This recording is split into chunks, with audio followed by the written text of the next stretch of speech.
तुम्ही तर बसता ना जरा.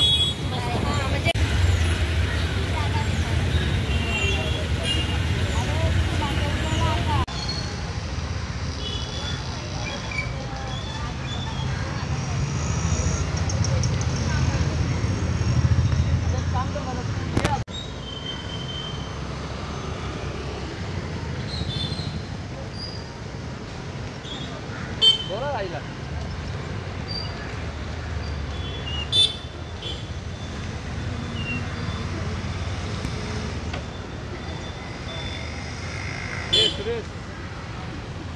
सुरेश मागे हो ना जरा.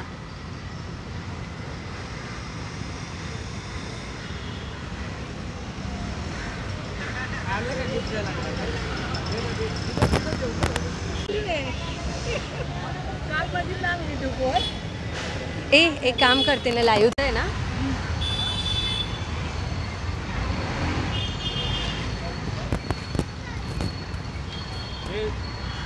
सुरेश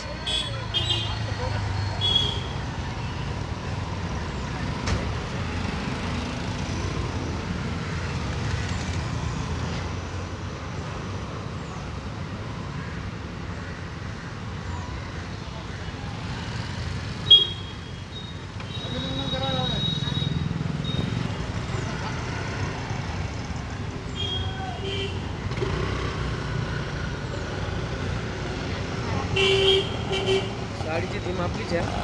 आनंद झाला, सीए झाला. त्याने पण भरपूर मेहनत केली भाऊ.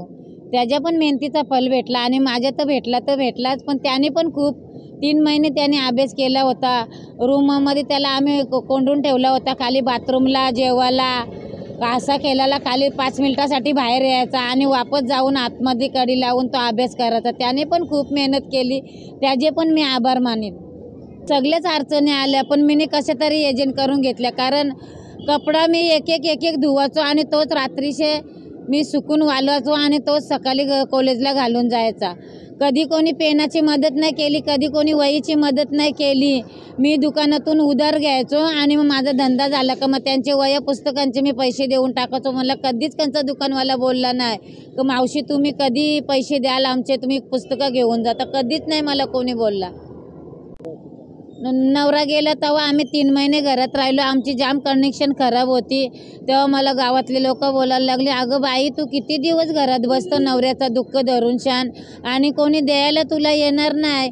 तू स्वतःच्या पायावर उभी राहा आणि आपल्या रस्त्याला लाग. मी तशीच मग वापस 3 महिने घरात राहिलो. नवरा वारून 3 महिने घरात राहिलो आणि मग वापस मी भाजीचा धंदा चालू केला. तर मला कोणच नाही हसले. मला सगळी इकडं बोलायला लागली, मावशी तू बरी झाली, तुझा मन इकडं मोकळा होईल, घरामध्ये तू अजून रडत बसशील.